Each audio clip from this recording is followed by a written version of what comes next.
Sveiki, šioje ekonomikos pamokoje kartu su kolegėmis iš Plumbum ir Vilniaus licėjum Robotics komandų papasakosime apie įvairias robotikos veiklas Lietuvoje. Aptarsime, kokiose gyvenimo srityse ji padeda, kokius įgūdžius ji ugdo ir kokias karjeros galimybės atveria. Taip pat papasakosime, kaip tu jau šiandien gali prisijungti prie įvairių robotikos veiklų Lietuvoje. Pamoką užbaigsime apžvelgdamos robotikos ateities perspektyvas. Pradėkime nuo to, kas mes esame ir kur mes dalyvaujame. Šią pamoką veda merginos, kurios aktyviai domisi robotika ir atstovauja Plumbum arba Vilniaus licėjum Robotics komandos. Plumbum tai pirmoji ir vienintelė merginų FIRST robotikos komanda visose Baltijos šalyse. Šiuo metu komandą sudaro 9 narės. Nors ši komanda yra gana nauja, egzistuoja vos metus, ji jau yra pasiekusi daug reikšmingų apdovanojimų, tarp jų ir laimėjusi čempionatą Italijoje. Vilniaus licėjum Robotics komanda yra sudaryta iš vienos mokyklos mokinių ir joje yra 20 narių. Nors ir ši komanda gyvuoja vos metus, ji taip pat gali pasigirti įvairiais pasiekimais. Šiais metais dalyvavusi čempionate Italijoje, ji pelnė galimybę dalyvauti pasaulio čempionate Houstone, kur irgi laimėjo reikšmingą apdovanojimą. Abi šios komandos yra Lituanika X bendruomenės dalis. Lituanika X jau daugiau negu 6 metus yra STEM veiklų ambasadorė Lietuvoje. Per šį laiką bendruomenė labai išsiplėtė ir dabar Lietuvą atstovauja įvairiose konkursuose skirtingose pasaulio kraštuose. Mūsų komandos dalyvauja First Tech Challenge lygoje, kurioje 3,5 ant 3,5 metro lauke varžosi 2 alijansai po 2 komandos.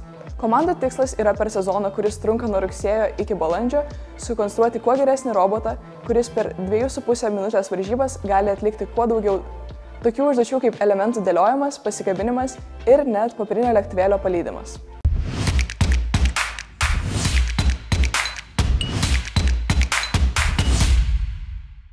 FIRST programos patirtis neabejotinai skatina inovatišką bei unikalų mąstymą.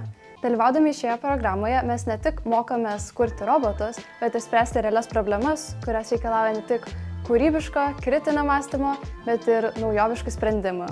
Būtent čia mes išmokstame, kaip nuo idėjos pereiti prie realaus produkto, kaip pasitelkti įvairius technologinius sprendimus, kaip klysti ir kaip iš tų klaidų mokytis. Pavyzdžiui, būna, kad ilgai rašytas ir daug pastangų reikalavęs kodas pradeda tiesiog neveikti, tada tenka jį taisyti ir bandyti kaip nors suktis iš padėties. Šios savybės yra esminės bet kokioje inovacijų veikloje, nes būtent eksperimentavimas ir nuolatinis mokymasis veda prie tikrų proveržių. Taigi, FIRST programa mus išmoko ne tik labai svarbių techninių žinių, bet ir ugdo inovatyvų požiūrį, kuris yra būtinas šiuolaikiniame pasaulyje. Išmokę būti inovatoriais per FIRST, matome, kaip mūsų sukurti robotai gali būti pritaikomi įvairiose gyvenimo srityse. Jie yra naudojami nuo pat įvairių produktų gamybos automatizavimo iki medicinos, kur robotinės rankas padeda chirurgas atlikti itin sudėtingas operacijas, o diagnostikos robotai atlieka sudėtingas diagnostikos procedūras, pavyzdžiui, kaip endoskopija. Taip pat robotai gali būti naudojami ir mene ar muzikoje. Puikus to pavyzdžiai yra Patrick Tressett sukurtas Paulius robotas, kuris nuostabiai piešia žmonių veido eskizus, ir Toyotos robotų grupė, kuri groja įvairiais instrumentais ir gali atlikti sudėtingas muzikinės kompozicijas. Mūsų kasdienybėje jie taip pat tampa vis labiau paplitę.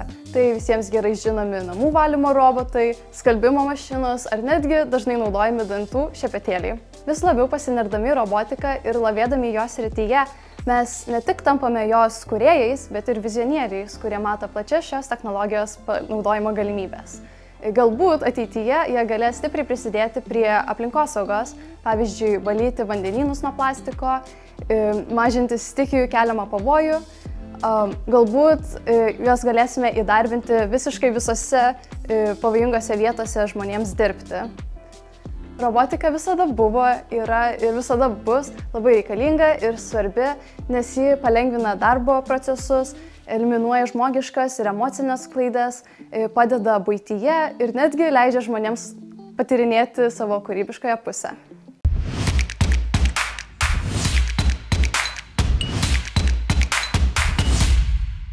Be abejo, robotika apima ne tik techninius įgūdžius, bet ir įvairias kitas kompetencijas, kurios yra svarbios šiandienos gyvenime. Pirmiausia, kalbant apie viešąjį kalbėjimą, tai yra esminis įgūdis robotikoje. Jis padeda paaiškinti savo sprendimus, efektyviai bendradarbiauti komandoje ir pristatyti savo darbus platesniai auditorijai. Tam reikia mokėti aiškiai pateikti savo mintis ir nebijoti išreikšti savo nuomonės. Tai dalyvavimas robotikoje suteikia mokiniams galimybę pasipraktikuoti visus šios įgūdžius. Mes turime komunikuoti savo idėjas su komanda ir turime pateikti visokius planus ir pristatymus rėmėjams. O galiausiai turime pristatyti savo robotą ir jo gyvenimo istoriją varžybų teisėjams. Kalbėjimas įvairiose situacijose padeda ugdyti savo viešąjį kalbėjimą, didina pasitikėjimą savimi ir padeda aiškiai komunikuoti su kitais. Problemos sprendimas yra taip pat svarbus aspektas, kurį lavina robotika. Mes dažnai susidurime su situacijomis, kai robotas neveikia taip, kaip buvo planuota. Tais atvejais mes turime išanalizuoti problemą, ieškoti įvairių sprendimų ir išbandyti visokius variantus iki tol, kol gausime norimą rezultatą. Šis procesas reikalauja kantrybės, atkaklumo ir kūrybiškumo. Visos šios savybės yra labai vertinamos tiek asmeninėme, tiek profesinėme gyvenime. Problemų sprendimas yra ne tik techninis procesas, tai yra gebėjimas mąstyti kūrybiškai ir priimti iššūkius, norint tobulėti. Robotika ugdo ir kritinį mąstymą.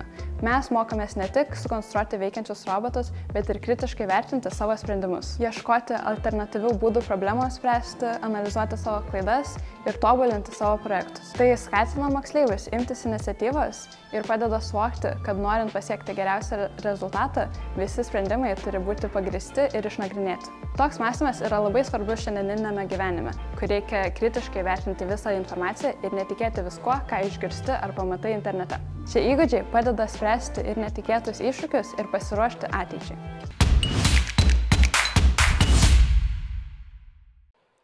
3, 2, 1, go!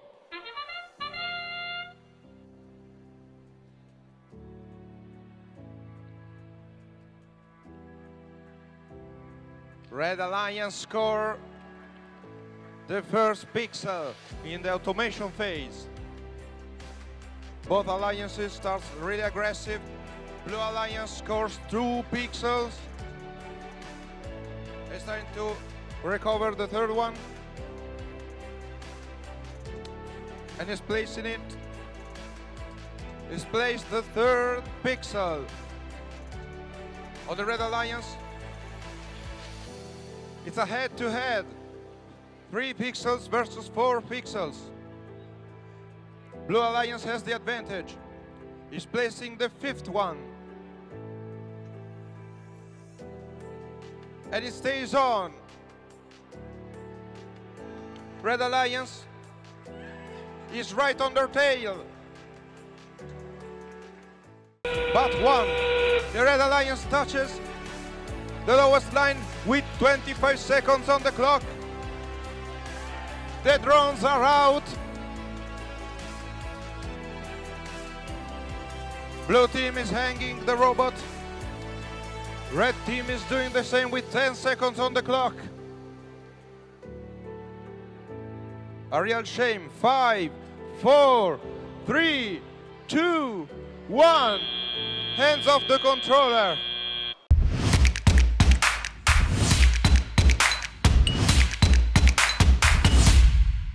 Na, kaip jau yra žinoma, robotikos srityje jauni asmenys gali atrasti savo įgūdžius būtent CAD modeliavimo, programavimo Java kalba ar mechaninės inžinerijos srityse. Vis dėlto tai sudaro komandų pagrindą. Be roboto nebūtų ir komandos. Tačiau, ar būtent tik tai inžinieriai ir programuotojai gali būti robotikos komandos dalimi? Nesijaudinkite, tikrai ne. Vis dėlto, būtent kas skiria geras komandos nuo puikių, yra būtent jų įvaizdis ir veikla, kuri daroma nėra dėl komandos, o dėl visos visuomenės labo. Vis dėlto, meniniai įgūdžiai yra būtent tiek pat svarbus, kiek programavimo ar inžinerijos. Būtent tokia meninė veikla kaip rašymas, piešimas, tam tikras montavimas ar gal net fotografavimas leidžia atsiskleisti kiekvienam komandos nariui. Ir tuo pačiu leidžia išeiti iš savo komforto zonos, tobulinti įgūdžius ir netgi dirbti su kitos srities komandos nariais. Ir būtent šios sritis leidžia lengviau ir paprasčiau skleisti robotikos žinias.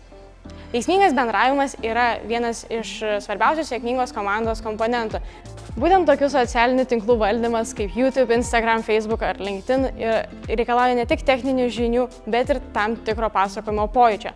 Jose reikalingas rišlūs tekstai, kurie atitinka dabartinės tendencijas ir pritraukia auditoriją.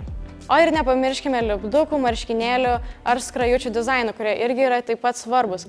Taigi, robotikos sritis leidžia atsiskleisti ne tik ateities inžinieriams ir programuotojams, bet ir žurnalistams, vaizdo įrašų montuotojams, grafikos dizaineriams ir kitų įvairių meno šakų atstovams. Taigi, jeigu ką, visada galite ir jūs prisijungti ir esate laukiami būtent šioje srityje.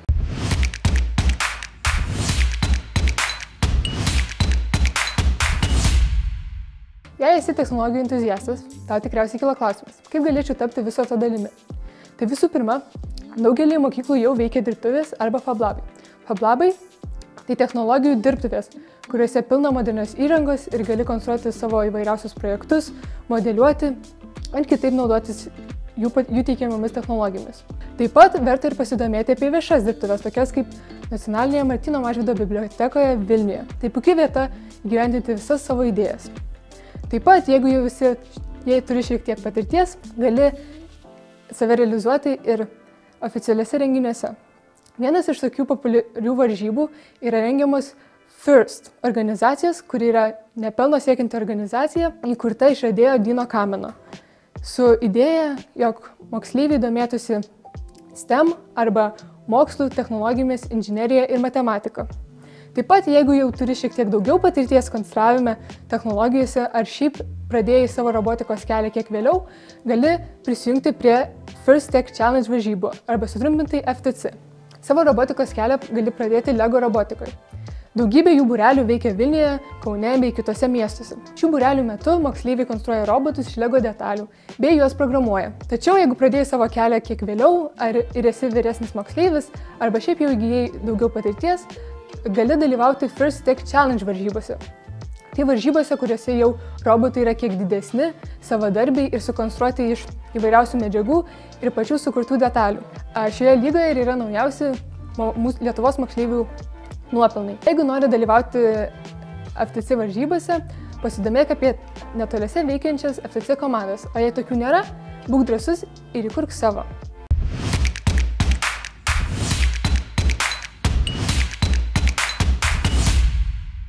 Robotika yra toks platus, įdomus ir perspektyvus mokslas. Su robotais ir automatizuotais procesais galime pasiekti mėnulį. Tiesioginė prasme. Paskutinį kartą žmogus mėnulyje buvo prieš 50 metų, tačiau NASA planuoja atgaivinti keliones į mūsų palydovą su programa Artemide. Šios programos tikslas yra įsteigti ilgalaikę būstinę mėnulio paviršiuje.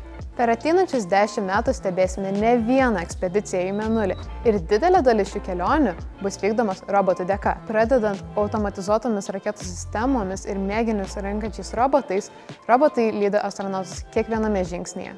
Tačiau mūsų kelionė nesibaigia mėnulyje. Marsaeigiai, robotai Curiosity ir Perseverance šiuo metu tiria Marso klimatą ir geologiją, ieško gyvybės pėdsakų ir tyrinėja planetos istoriją. Tuo tarpu James Webb ir Hubble teleskopai tyrinėja tolimiausius kosmoso kampus ir leidžia mums pamatyti iki šiol nematytų vaizdinių. Jau greitai bus išsiųsti robotai į kitų planetų palydovus, tokius kaip Jupiterio Europa ir Saturno Titaną, siekiant išsiaiškinti, ar šie palydovai gali būti tinkami gyvybei. Šiuo metu kuriami robotai, kurie taisys neveikiančius satelitus Žemės orbitoje ir šalins kosmoso šiukšles, taip užtikrindami švarų kosmosą. Ir tai dar ne viskas. Robotai vaidina svarbų vaidmenį ir mūsų mylimoje Žemėje. Kasdieniai robotai mums padeda atliekant įvairiausias kasdienės užduotis, tačiau ateityje jų svarba tik didės. Robotai mums padės spręsti įvairius globalius iššūkius, tokius kaip klimato kaita ir tvaraus maisto gaminimas. Įsivaizduokime autonominius robotus, kurie gali suteikti pagalbą nelaimės atveju. Robotus, kurie gali statyti namus iš atsinaujinančių medžiagų ir net robotus, kurie gali atlikti sudėtingas operacijas su neprilygstamu tikslumu. Be abejo, tobulėja ir dirbtinio intelekto integracija į robotus. Dirbtinis intelektas suteikia robotams galimybę mokytis ir prisitaikyti prie įvairių situacijų. Taip tobulinamas jų efektyvumas ir gebėjimai. Jau dabar yra tokių prototipų kaip bepiločių automobiliai, pašnekovai, mokytojai ir laboratorijų asistentai. Ateityje robotai mus sups iš visų pusių. Ačiū, kad klausai ir tikimės, kad kažką išmokai. Robotika yra mano ir tavo ateitis. Kurkime ją kartu.